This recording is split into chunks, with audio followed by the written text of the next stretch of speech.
Welcome to another exciting episode of the BRR Show, the show where we have conversations from lenses that are different from what you would regularly find around. My name is Oluwatobi Shola Abiola, and I am your host. It's always a delight to say thank you to our esteemed viewers across the globe. Your contributions and your comments on this show makes it even more worthwhile. Thank you so much. Today, we have Olutayo Olushola still with us because it seems like we cannot milk the entire wealth of knowledge that he has, and we are grateful to always have you come back on the show. Thank you for being with us again, Tayo Olushola. Thank you so much. I'm always excited being here, honestly. We, at this rate, will probably ask you to be a co-host because you're always here with us and your wealth of knowledge cannot be overemphasized. Thank you so much for pouring out into us as much as you can. Thank you, Liwati. Okay, and so on today's episode, we have an interesting topic. But when we return, we'll dive right in. Thank you. Thanks for staying with us. We realize that it's easier to get married, and most times people get married and not see it as a big deal. But the staying in the marriage seems to be the big deal, which a lot of people are worried about. According to statstat.gov.ng, it shows that 4 in 10 marriages end before their 10th anniversary. What then do we say is the reason for this? We have an expert in house today to help us dissect this first reality and explain to us why it is that 4 in 10 marriages end before their 10th anniversary. Well, thank you, Liwati. I have not read that research, so I wouldn't know why and how they came about 4 in 10 marriages ends before their 10th marriage. But like you said when you were starting off, it's a different thing to enter into marriage and a different thing to be able to sustain a marriage. Like I usually tell people, there's wisdom for everything in life. So also there's wisdom for marriage. If you have it, you have it. If you don't have it, you don't have it. A lot of people want to start business, and a lot of people do. Well, how many businesses last for 5 years? Last for 10 years? So there's something that's the business that lasted for 100 years knew that the one that lasts only for 2 years does not know. So in the corporate world, they talk about corporate governance. You understand? It talks about ethics, standards, and principles. So also, because I'm a marriage coach, I've also developed what I call marriage governance principles. Marriage governance principles. Okay, sounds interesting. Yeah, they are ethics and standards that the husband and wife must subscribe to if they want to succeed in marriage. Because it is not a starter that is justified. It is how you end it. When you end it, you spend so much money on the wedding day. The creme de la creme attended, but the marriage never lasts more than 3 months. I've seen the one that it was on at the reception that the marriage scatters. What? You understand? I wouldn't want to bug you with what I had happened. I'll see you behind the camera. Okay, so what are we talking about? There's so much that you need to learn in order to sustain a home. And the book that I love to read very well as a faith-based person, Proverbs 23, verse 3 and 4. By wisdom, a house is built. By understanding it is established. In other words, another translation said, by understanding, it makes sense. So I asked myself, so it's not about the fact that I am old enough to be married, but there is the wisdom that I must have to be able to sustain the home. So when we talk about the man and the woman, you are no longer the man and the woman again, you are now the husband and wife. So there is difference between a man and a husband. There is difference between a woman and a wife. Not all women are wife. Not all men are husband. There is a wisdom that is required of you as a husband, and there is a wisdom that is required of you as a wife. So from husband, you become a father. From wife, you become a mother. At that level, there is a wisdom that is required of you as a father. Some husbands are good husbands, but they are bad fathers. Oh, I love that. Some wives are good wives, but they are bad mothers. So this marriage we are talking about is not for boys and girls. I'm telling you, It's for people who understand the nitty-gritty of it. So for a marriage to be successful or for a family to be successful, number one key thing is the God factor. Okay. I don't joke with the God factor. You don't operate in a vacuum. Every human being is a spiritual being. So you must understand that aspect of your spirituality. You must be able to defer to somebody that you know is greater than you. If nobody on earth can talk to you, somebody should be able to talk to you. Mm-hmm. If you don't fear anybody on this earth, you should be able to fear somebody that is God.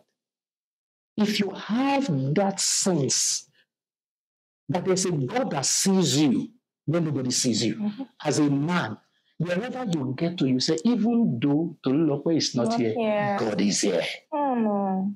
As a woman, your man will need to tell you what you are doing to this your husband is wrong. Go. Not people telling you now, but your inner voice, which is prompted by your relationship with God, is able to tell you that your husband did not offend you. You are the one that's having problem. So that sense of spirituality that differ to a deity that can destroy you when you default in the terms of the covenant, that thing must be there. That's the God factor. Wow. Number two is the fact that there must be a family vision. Why are you in this marriage? What are you running after? What is the big picture? What is the end result? That same book that I love to read told me about Jesus Christ, that who for the joy that was set before him endured the cross. What exactly have you seen about this, your marriage, in the next 5 years, in the next 10 years, that can keep you in the marriage in spite of all the struggles? If there's nothing you are looking for, you want to stay inside it. Mm-hmm. Or if I know that my wife is going to be the president of Nigeria in 10 years, I will wait. I will wait till my change comes. I will know that the suffering of this present time is not cannot be compared with the going to be revealed in 10 years' time. So what are you looking up to? There must be something that you are looking up for, looking up to in the future that can keep you. Something must be compelling. How beautiful is the future? Do you even see any future in the first place? So you must see a future. If there's no future, you will go out of it. That's number two. So there must be vision. Number three, alignment of values. Because these values evolve, you must constantly be checking. Because when I was getting married, my values will be different from after having my first child. Values do change. Absolutely. You understand? The value is not deleted. There's more value being added to the existing value. So it's not that you are discarding value, but values, what is becoming important to you is increasing. And some may become prioritized than the other as you begin to evolve in life. So those things, I want people to begin to look at marriage as an enterprise. I think that will give them a good understanding of how to handle marriage. Because you don't go into business without first sitting down. What is the objective of going to do this business? What is my product? What's going to be the pricing? What is the unique selling point? What's going to be my distribution network? Who are going to be my investors? How do I source funds? When you look at marriage from that point of view, it will make you to sit down and have a blueprint that you will now be running in the marriage. Okay. So I talk about the third thing, values. These are the core of your being. When you live in congruent, in harmony with your value, you become happy. Life becomes so easy. But when you begin to live outside your value, you will live in perpetual sadness. You understand? So let me stop on those 3. Probably you want to ask more questions on that. Then I can begin to expatiate on that, or I give you more 3. So you mentioned the God factor being the first. Yeah. But there are people that don't actually believe in God, and their marriages are fine. Yeah. Do you not say that those ones, maybe they're just for me? It's interesting that you said that there's some people that doesn't believe in God. Very interesting. But I've not seen somebody who doesn't believe in God. Okay.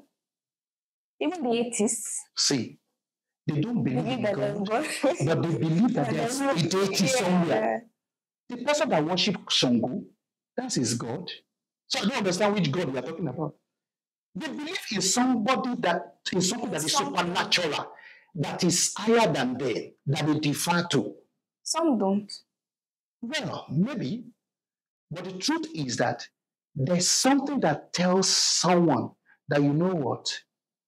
Whatsoever is able to bring a sense of consciousness and fear into you, you will not be able to explain the thing.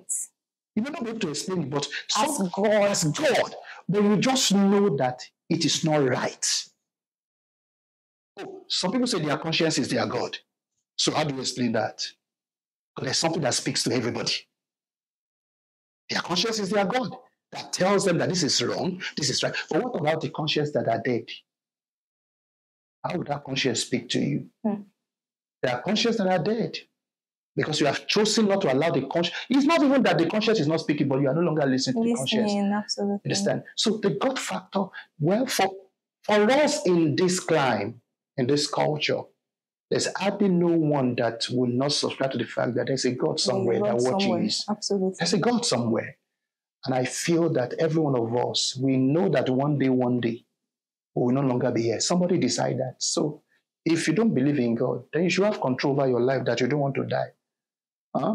You didn't send yourself to this planet, so why will you say there's no God? But what we say is so critical. If you're a Muslim, if you are a Shango worshiper, if you're a Christian, you must understand. You must defer to somebody that is higher, that is a judge of all. Even people who go before Dibia to make, or Amadioha to make covenant. Why are they going before a deity? Because they believe that that deity is able to educate or to judge between him and me. That if any one of us divorce, that deity should strike. So people believe that there's somebody higher than every one of us. And I think it's good for every marriage to have that sense. Because if you don't fear human being, you must fear someone. And that is God. Absolutely. Then you spoke about values. Yeah. Values in marriage. So what are some of these values that we need to align with our spouse to ensure a successful marriage? When we are talking about values that actually makes for a successful home, one of them is the fact that you believe in fairness. Okay. Fairness. The Bible says that husband, love your wife. Wife, love your husband. Respect your husband or submit to your husband. I asked some questions sometimes. This question sometimes I said, is there anybody that doesn't love respect? Even though the statement is to the woman. But there are so many other statements in the scripture that says that husband, respect your wife as weaker vessels. In other words, undoing. It's a matter of translation sometimes. You understand? So everybody wants respect. There's nobody that doesn't want respect. So if you have fairness as your core value in the home, you'll be fair to each other. If you have relationship, building relationship as one of your value in the home, that means you will not joke with your relationship. You won't come and tell me that, why are you calling your mother in the morning? Why are you still calling your sister? Why are you spending much time? You know that my wife cherishes relationship. You understand? And every one of us will cherish relationship. So we said that, okay, this is the way we're going to treat all the relationships in our life. We are going to make them very important and we're not going to discard any. So there are so many other values I can talk about. Righteousness is one. We want to do things right. You understand? Integrity. In other words, we are going to be truthful to each other. Integrity. I won't have to lie because I don't want you to be annoyed with me. You understand? Integrity. These are salient points that they seem like the world is just saying it. But these things are key in the success of a marriage. Yeah. We'll go on a quick break. When we return, we'll continue the conversation. Do stay with us.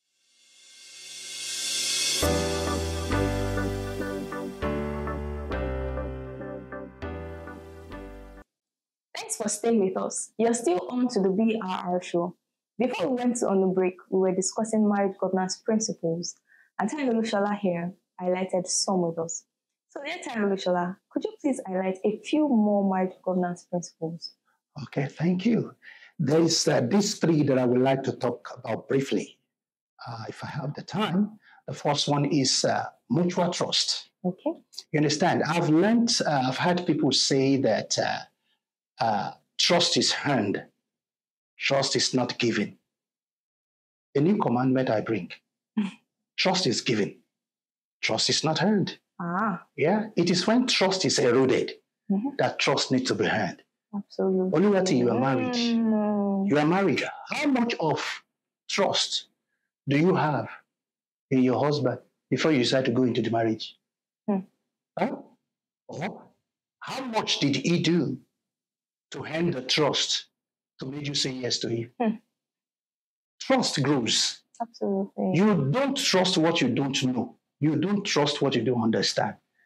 The more openness and understanding you have, the more trust grows. So I'm saying in marriage, give trust. Don't wait till your spouse and trust. Everyone in marriage should work to being trustworthy. So let us give trust. Okay. When we give trust, it helps us to work together in harmony. You understand? The second one is mutual respect. You must earn my respect. No, respect is not supposed to be earned. Respect is given. There are so many people we don't know that we respect outside. We call it courtesy, abi? Yes. It's respect. Hmm. In fact, the real word for respect is honor. Do you earn honor? We give honor to people because everybody deserves honor. Oh, no. Everybody deserves respect. Even a child that is walking that you don't know deserves respect. It is when respect is abused that respect can be taken away. You understand? This is why we would find out that some men in the home say, "Don't you know I'm the man of the house?" The day you introduce yourself as the man of the house to people who know that you are the man of the house, you cease to be the man of the house. As a result of respect being taken away as a result of something that he may have done. No. The person that is introducing himself that don't you know I'm the man of the house does not understand that you don't even have to do that. Because if someone is not, if you feel someone is not respecting you, you should know that that's a feedback, that something is wrong. What is making your wife to behave in such a way that you have now to introduce yourself, don't you know I'm the head of this home, is a feedback that something is wrong, which literally may not be something that you have done, that you have warranted. When a child is crying, there are several things that could be happening. The pampers could be wet. The child may want to sleep. The child may be hungry. The child may be in pain. So when anybody is giving a feedback that you're not expecting, you can ask question for clarity. I've always said it. Ask question. Is there anything the matter? Because most times, it may not be about you. It may be about their own world. A battle they are trying to resolve in themselves. So why are you feeling disrespected? Are you trying to, if you are trying to say that there are some things that is your right, that when it's not given, it means this. See, we need to be very careful about this word respect. And that's why I'm saying that I would rather use the word honor. I honor my wife. I honor you honor your husband. When you honor each other, the issue of disrespect will not come in. Honor means that you reverse somebody. If I honor you, I know how I should treat you. I don't need to be told. I know who you are. Every human being deserves honor, whether you are my husband or you are not my husband, whether you are my wife or you are not my wife. Everybody wants to be treated with honor, with dignity. Absolutely. Not like trash. Every staff in a company, even though you are paying the salary of that staff wants to be treated with honor. So when we are talking about mutual respect, it's about honoring one another, not treating each other with disdain, not treating each other with trash. Okay. Those are one of the marriage governance principles that helps a marriage to stay strong and helps you to win in marriage. And the last one we will talk about is transparency in marriage. Okay, I like this one. Transparency. Transparency. Okay. You know, if you hide anything in marriage, it will come to limelight one day and it may come with shame and disaster. Can you hide anything from yourself? No. Your wife is you. You are your husband. So why hiding things? Somebody will say, is it everything I must tell my wife? Is it everything I must tell my husband? Exactly. Sometimes I say yes and no. And they ask me, why is it yes? Why is it no? I say, it depends on what you want to tell and the capacity and the ability of the person that you want to say it to if the person can take it or not. Because there The are, person is your spouse regardless, whether the person can take it or not. that's why I'm saying that there are issues that you cannot just go and tell your spouse directly. Okay. You want to go and tell your spouse that you just impregnated a woman. Correct. And she takes a gun and shoots you. You will learn in heaven before you have opportunity to explain what happened. But if you go and meet a therapist or a counselor and say, sir, this is what has happened. I don't know how I got into it. Then the person can find a level ground and find a way. It has happened. I've handled one like that. The lady came to me and said, I just kissed my MD today. I said, what happened? She now began to explain and explain. And I found out, oh, somebody else has been talking to this woman more than her husband. I said, where's your husband? He said, hey, tell your husband to come and see me. The two of them came. And I said, bro, how have you been treating this woman? Ah, sir, honestly, I've not been fair. I've not been fair. I know I have made her so vulnerable. The other does not know what I'm saying. He doesn't know what I want to say. I said, the woman complained that I dress up in the morning. My husband doesn't even see me. I mean, he doesn't compliment me. And when I get to the office, my MD will notice me. And meanwhile, my MD wasn't having a good home. My MD will come to me, waiting. It's not a reason, but waiting. But the MD has problem at home. The MD will now begin to talk to her, and the woman will now be encouraged. You know, you are a man. You have to do this. You have to do that. Not knowing that the woman is also having the same challenge at home. So they now become a consolator to each other. They now find solace in each other. So when they get to the office, they are brighter. When they get to home, they become sad. When they get to, so they are always looking forward to the environment of office environment that gives them self-esteem and this recognition, these validations of feeling and self-acceptance. So that's how affairs be. So it's not all affairs that are intentional. Something leads to it. So she was not so aware until she noticed she kissed, and that alone jolted her up. And that was how she ran down. So by the time I met the husband said, sir, honestly, I've not been there. I'm an absentee husband. Wow. So I said, you know what? Your wife has something to tell you when you get home. She said, what is it, sir? What did you do? What did you do? I said, nothing. Just go. When you get home, when you discuss, come back to me. I will tell you what your wife told me. The next Sunday, he ran to me and said, sir, what was it that my wife told you? I said, no. What did your wife tell you? Tell me yourself. He said, no, you promised that you. I said, but you tell me what. By the time he finished, I said, your wife told you all this. I said, your wife did not tell me half of what she told you. What? So the woman just went home and exposed everything. So I said, what are you going to do? Yes, sir. It's not what I want, what I'm going to do. We have agreed what we are going to do. I've changed her SIM card. We've agreed she's leaving that office. I'll get her another job. I'll be responsible husband now from henceforth. The next Sunday I saw them, they were wearing anko. They are wearing anko. You understand? What? So the lady did not have the courage to go and tell her husband, but because she has brought her husband before somebody, and I was able to mediate and to give them soft landing. But you know, have you not seen women that kill their husband because of affair? You understand? So, but what we are saying is that as much as possible, if you have good relationship, work like this with your spouse. There's nothing to hide. Some people cannot even go to the kitchen to go and eat in the midnight. They will tiptoe. I said, what is that? In my own house. It is in someone's house you eat a frog with belly button. Don't translate it. Cut your teeth. You understand? Okay. So the transparency I'm talking about, be there. Be open. Because those are the things that build trust. Openness, understanding will lead to, and transparency will lead to trust. If I'm open with you, you will trust me more. But if I'm hiding things from you, you will be insinuating, even to the level of your finances. I should know what you are earning. Some wives don't know what their husband are earning. Some husbands don't know what their wives are earning. And you are both living a stranger in the house. A husband will die, and all the money in the bank, the woman will not be able to access it because you don't even know where the money is at. So the banks are sitting on real loads of money. I think that this transparency topic is an entire episode. Yeah. And so this is where I will even ask you again. Do you please, can you please come back? Sorry. And I think that this, I'm laughing. I think that this transparency conversation should be an entire episode. That's right. So may I kindly ask you to please come back to discuss transparency as a marriage governance principle with us. Oluwati, you know I will always be willing. Thank you so much. This is what I'm sold out to. Thank you so much. If we call it a marriage governance principle, it's something that needs to be taught.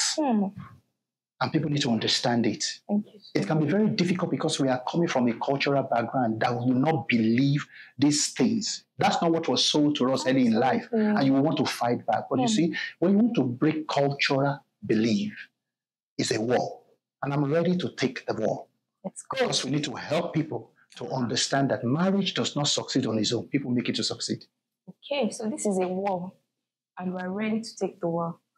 And on this note, to come to the end of this episode, and like you already know, he's coming back next week to have this conversation with us.